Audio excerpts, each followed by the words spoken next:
The thoroughbred is a magnificent animal, bred for speed, bred to compete, the sport of kings. Wow, West Coast has it by 6. It's the all-new LetsGoRacingParks.com. Take a ride into this kind of action. 3 of them are right together with 1 furlong to go.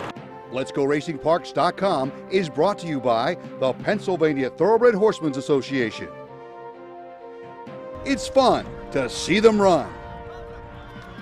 A very pleasant good morning, racing fans, and welcome here to Parks Racing for Let's Go Racing. This past Saturday was an emotional one here at the racetrack. Indeed. The first running of the Jose Flores Memorial Stakes, and it turned into a stretch battle that Jose would have been proud of. Our national coverage goes up to Saratoga for the Whitney Stakes, and a little thunderstorm action up at Saratoga over the weekend. We'll have the test, and we'll also have a chance to talk to Frankie Pennington, who's going to stop by with us here in just a little bit. Hi, everybody. Keith Jones down on the beautiful first floor here at Parks Racing. My friend Dick Girardi. And Dick, as we sit here on Tuesday, when we get to Saturday, which was in the show, is going to be airing. No live racing right now. Yeah, we're off until August 25th, so a little 2.5-week break, and everybody get a little regenerated, get ready for the biggest month of the season, starting with Smarty Jones Day on the 25th, and Labor Day with the Turf Monster and the Greenwood Cup, and of course it all culminates on the 22nd with the PA Derby and the Cotillion. Well, Dick, as I mentioned at the top, this past Saturday was the Jose Flores Memorial Stakes, the first running of the race.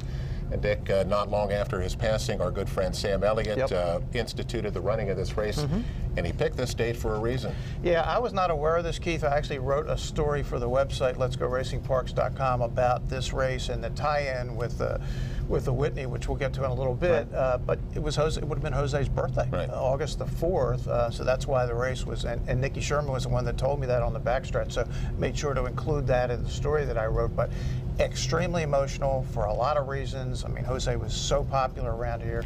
In the history of the racetrack, we never lost a jockey in a racing accident. It happened on March 19th, and look, none of us will forget that moment, but the fact that we were able to celebrate Jose's life last Saturday was terrific. Well, Dick, this turned into a terrific race. It did. 3-year-old fillies going 6.5 furlongs for $100,000. The favorite, number 7, Bronx Beauty.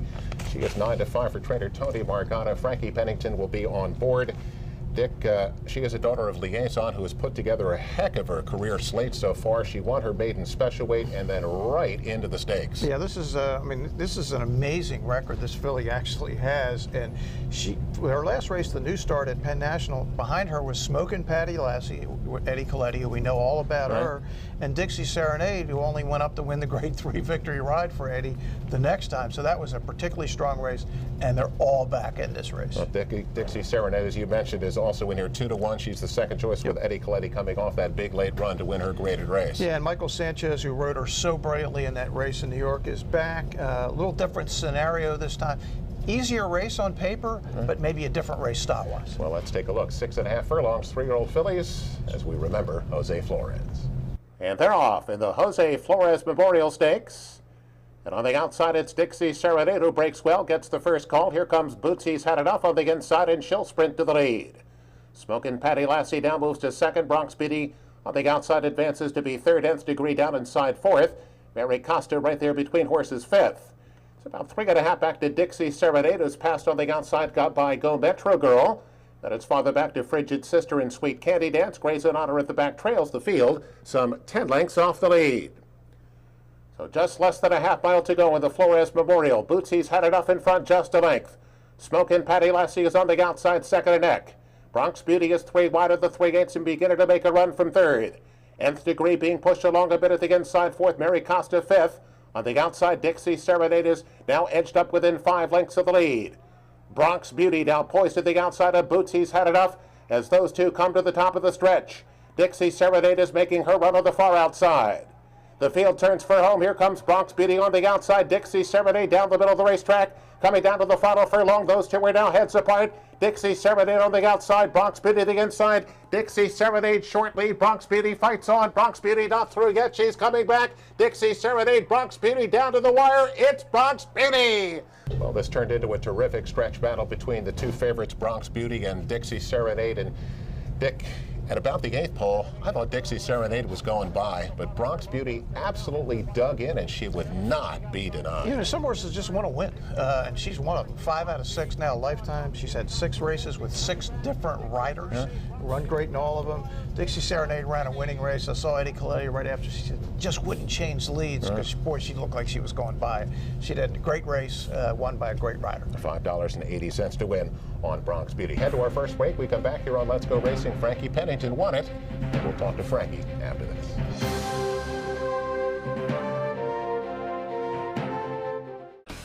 Looking to join the thrill and excitement of thoroughbred racehorse ownership?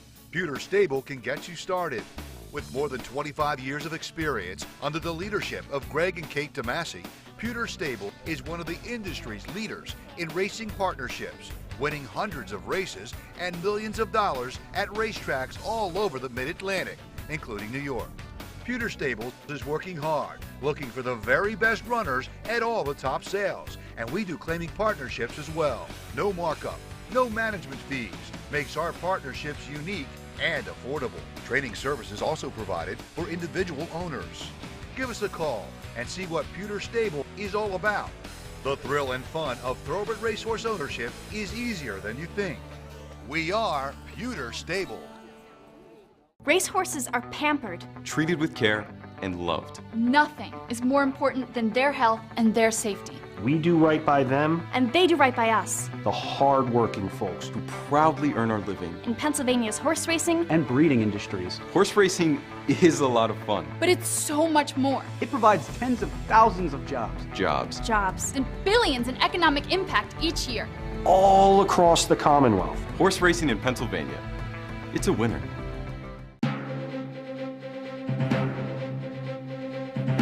Welcome back, everyone, to Parks Racing for Let's Go Racing. It's a great pleasure to welcome in our special guest, the winner of the Jose Flores Memorial Stakes, none other than our leading jockey again. It's Frankie Pennington. And Frankie, you've won a lot of big races now in your career, but had to be something a little bit extra special about that win on Saturday afternoon. Yeah, it was very special because, I mean, as everybody knows that Jose's such a good person. I mean, I don't think Jose had one enemy, and he was just a great guy. Take his shirt off his back for you. And I remember after winning the race, when you said his name, I got chill bumps in the winner's circle. So I mean, it was awesome to win that race. Frankie, it was a heck of a trip. You know, when you looked at it on paper, I think most people probably expected you to be in front. I don't know whether you expected to be in front, but it kind of looked like you had the best speed, but that's not how it worked out. How did the race play out, and what were you thinking about going in? I knew Coletti's filly that won the Grade 3 in New York was going to come running late. And he had the other horse in there, and I knew she's got some speed too, so I was kind of sitting in the catbird seat. So when I seen that one kind of take a jump in front, I was sitting off of her, and my filly was relaxing really good. And when I asked her, she took off and fought it gamely in the stretch. When the filly came up to you on the outside, did you think you were going to get past, or were you not quite sure what was going to happen? You know, she kind of, when she made the lead, she was doing it easy, and then when she kind of heard that horse come to her outside, she pinned her ears back and really dug in gutsy, so it was nice. And when you got to the winner's circle and eventually saw essentially all of everybody in the jocks room, Jose's family, what was that like? It was just great to see how much support and how many people loved Jose. It was awesome. Frankie, you've spent a lot of time in the jockeys room with Jose. Obviously, the room has that void now without him. Tell the people out there what it was like to ride with him and be a friend of his. Tell the people a little bit about Jose. He was just a great person all around. If you ever needed anything, you could ask him, and he would do anything he could for you. In a race, if you ever needed help or something in the race, you had a horse running off with you, you yelled to him, he would give you a break right away. He was one of a kind, that's for sure. He would do anything for you. Now, Frankie, he put up over 4,600 wins in his career, and you're rapidly I don't know what your number is. We don't know what your number is, but you're going to put up a pretty big number, and you're on the cusp now of winning the 5th riding title here at Parks in a row. No jockey, and we've had a lot of great riders ride here, no jockey has ever won 5 riding titles in a row. Have you had a chance to think about that a little bit yet? I'm just happy when I can go out there and do good and come home safe. I just appreciate all the owners and trainers and everybody that has a part in it, that does all the hard work and makes it easier for me. So I appreciate everything. He's a humble guy. He's also really good. Yeah. The numbers are the numbers, and he keeps putting them up. Thank you. Well, Frankie, thanks for joining us, and congratulations. And I know when the track announced that we're going to have a Jose Flores Memorial Stakes, a lot of people circled that date, and that was Saturday, and it was great to see you in there getting that Winner's Circle trophy and keeping that right here. Thank you so much. Appreciate it. Let's get to our national coverage. The national coverage brought to you by Chapin Auto Group. Unless our emblem is on the back of your car or truck, you probably paid too much. And we start our national coverage up at Saratoga, the big one of the weekend, the Grade 1 Whitney. It's the older handicap horses, 9 furlongs for $1.2 million. Hello. And Dick, they didn't quite get to post when they were supposed to. Yeah, now the post time was 5:46, and just as it was happening, I mean, it just looked so ominous. And it's possible they could have squeezed it in, right, but there also was lightning in the area, so they held the horses in the paddock. Then the deluge came, then finally it cleared, and about 45 minutes after it was originally scheduled, they finally came out of the starting gate. Yeah, those horses had to hang out in the paddock for a long time. And the good news is these were veteran, older horses, right, who deal with, you wouldn't, and Randy Moss, our buddy, mentioned it on the telecast, you would want this to be 2-year-olds, because who knows what might have happened, but it wasn't. Dick, the favorite, number 6, Diversify. He gets bet down to 8 to 5 for trainer Rick Violet, and Dick, he is 9 for 14 lifetime. Yep. And he's a front runner, and when he gets loose, he can run really big. Yeah, 110 buyer of the Suburban in his last race, and it's interesting. Rick said after that race, "We're not coming back in the Whitney. It's too fast. You know, we can't run in a month." And then he thought about it because the horse was training so good. He said, "Hey, we're in. He's in. He's the favorite. He's a New York bred. He's at Saratoga. And as you said, Keith, when this horse gets loose, he's as good as any horse in the country right now." Those are some big numbers. Dick, second choice, number 4, Mind Your Biscuits, is 3 to 1 for trainer Chad Summers. Dick, we think of Mind Your Biscuits, and you think sprinting. Sure. We're going to go 1 1/8 miles. He's been a mile, but it's been a 1-turn mile both times. Right. So it's the first time he's been not only this long, but been around 2 turns. Yeah, it's an interesting call, especially for a horse who has been as successful sprinting as this horse has won some Grade 1s, just missed winning the Met Mile, and I think maybe Chad said, well, wait a second, we almost wanted a mile. There's big money at these 1 1/8 races. There are just not that many Grade 1s for sprinters. Why not take a chance? And how about number 5, Dick? That would be our buddy Discreet Lover. Yep. He's 38 to 1. Of course he is. He's always 38 to 1. In fact, 38 to 1 is probably a short price for Discreet Lover, but that never is a problem for our man Uriah. Now, it's not. And Uriah, after the Suburban, when this horse ran a really good third behind Diversify, he said he's never been better in his life. He ran in this race last year. Of course, he was in against Gun Runner. As good as Diversify as he's not Gun Runner. And Discreet Lover's better than ever. Why wouldn't he be in the race? Sloppy racetrack. Here's the call of the Whitney. Diversify was so fast onto the gate, he's able to clear.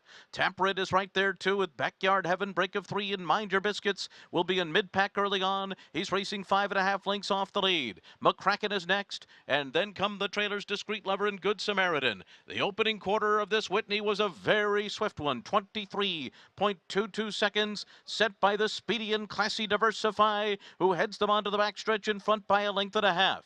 With Dalmore running along in second and Belmont Stakes winner Taproot third on the inside. Backyard Heaven will sit back in fourth. He's 4 lengths off the lead. Mind Your Biscuits has 5.5 lengths to make up, and it's another 6 or 7 lengths more back to Discreet Lover, McCracken, and Good Samaritan. A 46.5 half mile up the backstretch, and Diversify gets some daylight with a half mile to run. He has opened up 3 lengths as they move into the far turn. And Taproot is running in second position now as Dalmore starts to give way between horses. Mind Your Biscuits is up into third. Backyard Heaven is fourth as the field makes their way around the far turn. It is Diversify in front. Mind Your Biscuits begins to move on the outside of Taproot after 3 quarters in 110.7. And they're coming to the top of the stretch in the Whitney. And it is Diversify in front. Mind Your Biscuits, his fellow New York bred, is 3 lengths behind. Taproot is third on the inside. Discreet Lover is fourth. A furlong to run. In this wet Whitney, it is Diversify. Oh, and he's got a 5-length lead here. Mind Your Biscuits and Discreet Lover will battle for second. Diversify has won the Whitney in style. Well, Dick, when he gets loose, he is awfully tough to catch. He runs another big one. Diversify gate to wire, 3.5 the final margin, $5.20 to win. Mind Your Biscuits hold for second. And Dick, who is this making that big late run for third? But our buddy Discreet Lover, we'll talk about him in just a second. Yep. Dick, Diversify, pretty tough. Yeah, 110 buyer. Again, not an easy number to make because it was a one-race number, because obviously the track changed dramatically. But that you could see was just he did what he's been doing. When he gets out there, he's just a killer. Rick Violet said he will not be coming back in the Whitney. Remember we talked about the Woodward on September 1st, but he will wait for the Jockey Club Gold Cup, which he won last year. Discreet Lover, no such issues. He'll be right back on the van. September 1st is the Woodward at Saratoga. Keith, I thought this was Discreet Lover's best race yet. The numbers bear it out. He got 103, just missed second by half a length. He was only beaten 4 lengths by Diversify. The Belmont Stakes winner was 6 lengths back and forth. Last year's Travers winner was nowhere. He just keeps getting better. And one of these days, he's going to get a hot pace contested in front of him, and he's going to take down one of these races because he's getting that much better. Maybe Uriah needs to claim a rabbit. That's what my buddy Dave Grenning suggested. Run a rabbit against Diversify if he's going to run in the Jockey Club Gold Cup. Dick, he's getting close to $1 million in earnings. $120,000 for this race, which is his best one-race number yet. $940,000 and counting. And you and I were discussing this. How many millionaires have ever been stabled at Parks? Well, we know Smarty Jones. We know Imperial Hint. And we think Discreet Lover potentially could be the third. There's been horses that won a lot of money, but it was back in the day where they didn't have these big purses. Like Whistle Pig won almost $1 million. You know, all those PA breds. But we think, and we're happy to listen to people, we think there may be only 2. Discreet Lover might be about to be the third. What an awesome story, Dick. Dick, before the Whitney, we're going to now take a look at a great renewal of the Grade 1 test. It's 3-year-old fillies going 7/8. A purse here of $500,000. The favorite is number 6, Separation of Powers. She's 2-1 for that guy, Chad Brown, and she was a Grade 1 winner as a 2-year-old, and in her 3-year-old debut, a very, and I mean a very, troubled 4th. Whatever could go wrong did go wrong in the Victory Ride. That's, of course, the race that Dixie Serenade won at 47-1 for Eddie Coletti. She came up the rail, got a better trip, but this is a good horse. She said won the Frazette as a 2-year-old, and it's Chad Brown. And he's at Saratoga, and he's only 14 for his first 49 coming into this race. Second choice, number 7, Mia Mischief, is 7-2 for Steve Asmussen, who is also off to a terrific start up at Saratoga. You look through her PPs, she has been favored in every single start. And she's run to it, Keith. 4 wins, 3 seconds in 8 starts. The one race where she didn't particularly run well was the last one, and really the issue was she missed the break. Whatever could go wrong did. She got beat 2 lengths, also in the Victory Ride, but she's very, very dangerous horse. Great stretch run at the test. Here's the call. Classy Act leads them up the backstretch. Mia Mischief, 3/4 of a length off of her with a half-mile to run. Minute to Stardom is third on the outside. Ultramoon is 4th. Separation of Powers tracking in 5th position. 4.5 lengths from the front. It's going to go 3 wide, and she's picking up her stride now. Separation of Powers is moving steadily and moving strong. And here she comes to confront Mia Mischief at the top of the stretch. Separation of Powers on the outside. Mia Mischief at the rail. The 2 of them turn for home. A 45.73 half, and they're into the stretch. Mia Mischief giving Separation of Powers a battle with a furlong to run. Separation of Powers is on the outside. Mia Mischief just keeps on fighting her. The 2 of them tooth and nail at the 16th pole. Mia Mischief so game. Separation of Powers 2. The 2 of them down to the line. Separation of Powers. Dick, as they're rounding the far turn, Separation of Powers, who we expected to be running from off the pace, is making this huge move. She's going to blow right by Mia Mischief, but Mia Mischief says, not so fast. and those two end up in a great stretch battle. Yeah, probably 9 times out of 10, the horse that's been battling is going to get past pretty convincingly. That's just how well Mia Mischief ran. Separation of Powers got the right trip, won it. 2 really good fillies. Maybe Breeders' Cup filly mare Sprint down the road for them. 93 buyer here. Great race, as the test often is. Second Grade 1 win for Separation of Powers. It's a deck and pays $6.60 to win. They got to Del Mar. Their grass race of the weekend was the Grade 2 Yellow Ribbon. The fillies at mares at 1 mile and 1/16 for $200,000. The favorite gets an outside draw, the 11 Cambodia. She's 8-5 for trainer Tom Proctor. She was a terrific third last year in the Breeders' Cup filly and mare Sprint, but her 2 starts this year have not been so good. Yeah, 8 out of 9 last year in the money, 3 firsts and 5 thirds. This year, nothing. And 2 starts, really no run. So a surprise, but the public has not forgotten her run out at Del Mar last year. She's bet down to the favoritism. Second choice, the 7 Madam Stripes, is 9-2 for trainer Neil Drysdale. And Dick, she's a Grade 3 winner. She runs well a lot, but she's not a frequent winner. 15 turf starts, 3 wins, Keith, but 8 seconds and thirds. Very reliable and exact in the try, but not necessarily winning. Cambodia 8-5. Here's the call. Sassy Little Lila, not flying, just takes him along a steady pace. Ancient Secret now goes to turn the pressure on in second. Midnight Crossing down at the rail. Cambodia, orange cap on the far side, now going up to get third. Madam Stripes races between runners. Hale Valley in the blue is back in 6, but no more than 3.5 off these leaders. Alongside of that comes Storm the Hill. Sophie P is down at the rail. 'Tis But a Dream, last of the early group, is 8 lengths off them. Then back to Pants on Fire and Bow Recall. Into the turn they go, and Sassy Little Lila kicks on, leads 3 parts of a length. Ancient Secret right there, and Cambodia now moving in. And here comes Cambodia in the orange colours. Cambodia up to look for the lead. In behind that we have Madame Stripes. Storm the Hill is on the outside at the top of the lane, and Cambodia grabs the lead and kicks for home. Cambodia goes on now in the second spot as Madame Stripes. Storm the Hill is on the outside, and then Midnight Crossing, but Cambodia in a masterful performance today. Dick, as you surmised in the setup, Cambodia's 8-5, and somebody maybe knew that she was back in form.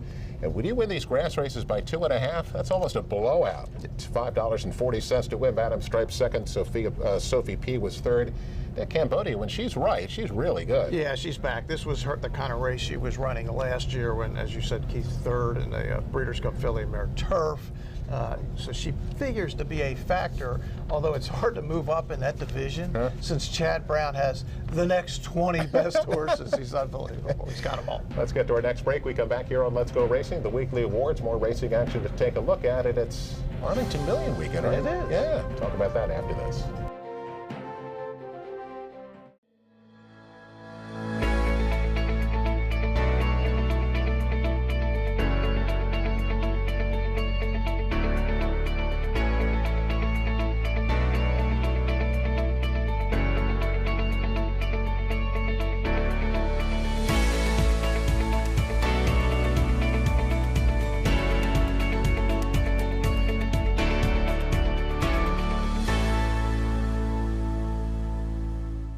What does Chapman's 7 locations and 10 car brands mean to you? It means a huge selection of quality pre-owned vehicles, all makes and models, many one-owner, low-mileage certified with miles of factory warranty remaining. Safety checked, meticulously detailed, and each come with a free Carfax report so you can buy with complete confidence at any Chapman Auto store near you. Or shop online anytime at ChapmanPreowned.com.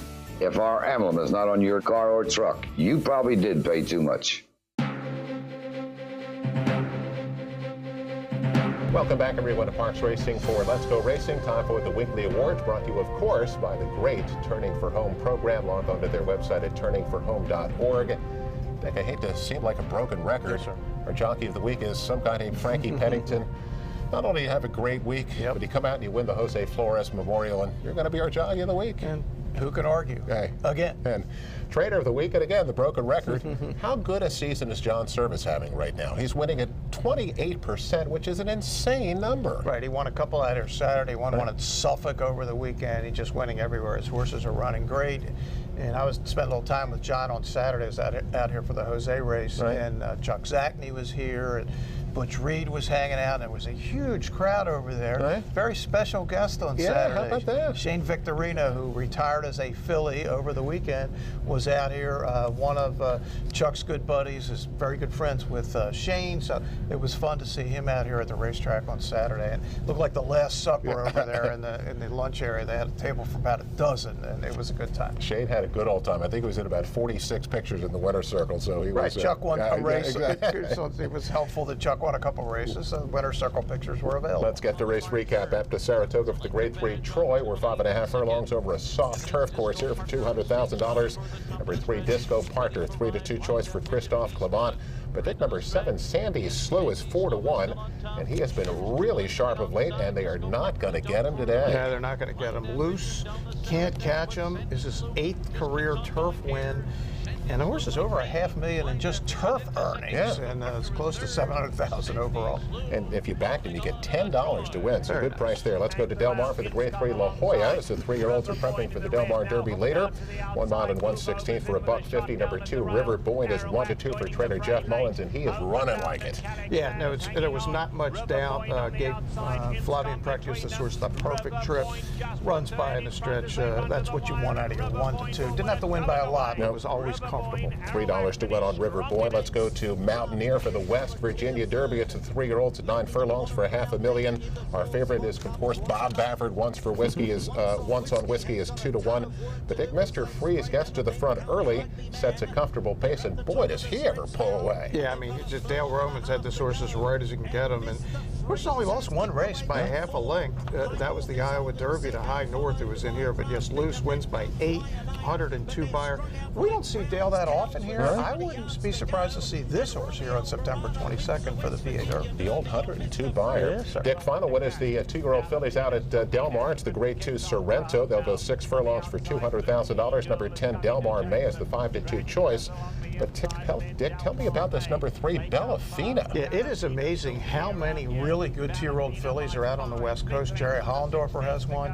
Bob Baffert has a couple. And this is the fastest one of all. This is the fastest 2-year-old number of the year so far. Wow. 94 buyer for Bellafina. So who knows? I mean, this is these 2-year-old filly races are going to be a lot of fun leading up to the Breeders' Cup. Dickie, lose your maiden special weight and then come back and win a Grade 2 by 4 1/4. Over some really accomplished horses who had run big numbers themselves. And get $8.40 to win. Time for Ion Racing. And as I mentioned, it's the Arlington Million Weekend, and that's not the only big race out at Arlington. No, it's the Beverly D, and it's the whole great card. Secretariat. It's their, that's the 3-year-olds on the grass. So yeah, it's their Saturday in the sun at Arlington Park. And since there's no live racing here, you can bet all of those Grade 1 races. Get on at it. Right here at Parks and the Turf Clubs. Time to get to our final break. When we come back, it is Dick's favorite race of the year, and I mean his favorite race of the year. Always. Be back with that after this.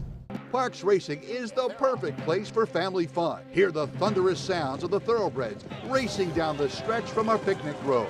Or you can get up close and personal trackside for excitement you will never forget. Parks Racing is a great place to meet up with your friends. It's all about action and hopefully picking a few winners. Many of the same horses on the Triple Crown Trail will be heading to Parks Racing in the fall for the $1 million Pennsylvania Derby, right here at Parks Racing. It's fun to see them run.